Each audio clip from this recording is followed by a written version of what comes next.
खुलुमबाय गोजोन फुंबिलि बयनिसिमबो नोंथांमोनखौ आंनि चेनेलाव गासैखौबो बरायनाय बावहरग्रोनाय थाबाय आसा खालामो नोंथांमोना खौरांखौ नायनानै मोजां मोनगोन।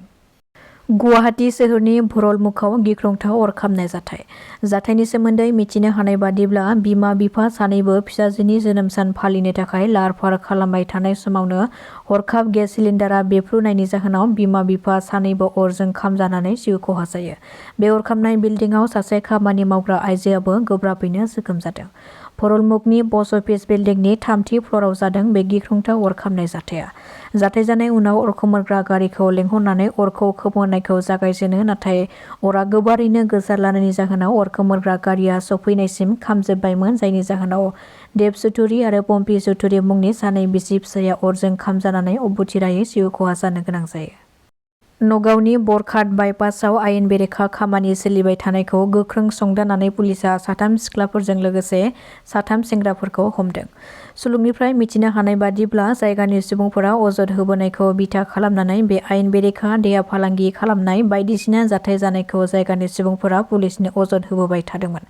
बे लेखायैनो पुलिसआ नगावनि बरघाटआव थानाय गंसे बिन्दास धाबायाव गोख्रों सिग्रोमनाय हाबाफारिखौ जागायनानै सिख्ला सेंग्राफोरखौ हमनो हायो। नाथाय बे धाबानि मालिक एबा बिगोमाया खारखोमा लांनो हायो होननानै फोरमायदों। पुलिसआ बे जाथायखौ लानानै दायो गोख्रों संदानगासिनो दङ। उत्तर प्रदेशनि अन्थाइ खनियाव गिख्रंथाव जाब्रबथाय। जाथायनि सोमोन्दै मिथिनो हानाय बादिब्ला उत्तर प्रदेशनि सोनभद्रायाव अन्थाइ खनिनि मोनसे बाहागोआ बायसिननानै गोग्लैसिननायनि जाहोनाव 3 सुबुंफोरा जिउ खहा जादों। बे गिख्रंथाव जाब्रबथायाव खमैबो 800 अन्थाइ खनियाव खामानि मावग्रा सुबुंफोरा इसिङाव थाबथानानै दङ। जायगानि सुबुंफोरा मिथिहोनाय बादिब्ला बे इसिङाव 10 खामानि मावग्राफोरा बेयाव दङमोन आरो बे खामानि मावग्रा सुबुंफोरखौ दायो बोखांनो नाजानाय खामानिखौ सोलिगासिनो दङ होननानै खौरां मोननाय जादों। सासे मुस्लिम हौवाया सासे हिन्दु आइजोखौ मोजां मोनफ्लानानै लांखारनायखौ लानानै गसाइगाव पुलिस थानानि दरखंआव न्याय नागिरनानै गोख्रों खुद्रिसारदों। गसाइगाव महकुमानि बेन्दोंआव थानाय बदियागुरि गामिनि सासे मुस्लिम हौवाया सासे हिन्दु आइजोखौ मोजां मोनफ्लानानै गुबुन दाबसे जायगायाव लांखारनायखौ हमनानै दिहुननांगौनि थाखाय गसाइगाव पुलिस थानानि दरखं मोखाङाव गोख्रों खुद्रिसारनाय हाबाफारि बानजायदों। मख'नो गोनांदि मैयानि बे हाबाफारियाव खौरांगिरिनि सिगाङाव फोरमायथिनाय बादिब्ला सासे मुस्लिम हौवाया सासे हिन्दु आइजोखौ लांखारनाया 25 दिन बारलांबाय नाथाय गसाइगाव पुलिसआ दासिमबो जेबो एक्सन लायाखै होननानै फोरमायनायजों लोगोसे हिन्जावसा आरो हौवाखौ थाबैनो नागिरनानै दिहुननांगौ होननानै गोख्रों रावजों दाबि खालामदों। गुबुन रायजोआव खामानि मावनो थांनानै आसामनि फिन आरोबाव सासे सुबुङा सोमोनांथावै जिउ खहा जादों। नखरनि सुबुंफोरा मिथिहोनाय बादिब्ला धेमाजिनि लोखपुर गामिनि मनिन्द आरो राजिब सुतिया मुंनि सानै सुबुङा जयै केरेलायाव खामानि मावनो थाखाय थांदोंमोन नाथाय बे थांबाय थानाय समावनो दुथां सुबुंफ्रा गावसोरखौ बुनानै बुथारगोन होननानै खोन्था हरदोंमोन नाथाय बेनि सानसेनि उनावनो मनिन्दनि थैनायनि खौरांखौ मोन्दों होननानै फोरमायथिदों नखरनि सोद्रोमाफ्रा।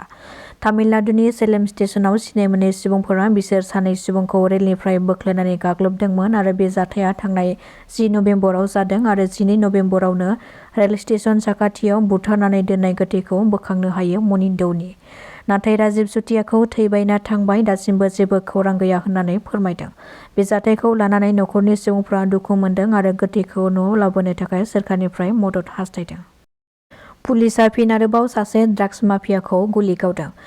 बरपेटानि ताराबारियाव पुलिसआ गुलि गावदों आनबार हुसेन मुंनि सासे ड्राग्स माफियाखौ। थांनाय 6 नभेम्बराव ताराबारि पुलिसआ एरेस्ट खालामदोंमोन आनबार हुसेनखौ। नाथाय पुलिसआ ड्राग्स हमनो थांनाय समाव पुलिसखौ गाग्लोबनानै खारनो नाजादोंमोन आनबार हुसेना। बे समावनो पुलिसआ आनबार हुसेनखौ आथिङाव गुलि गावनानै हमफिननो हायो।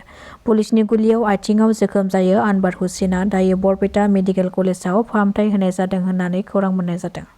गुवाहाटीयाव नाव जाब्रबथायजों सासे सुबुङा गोमानानै दङ।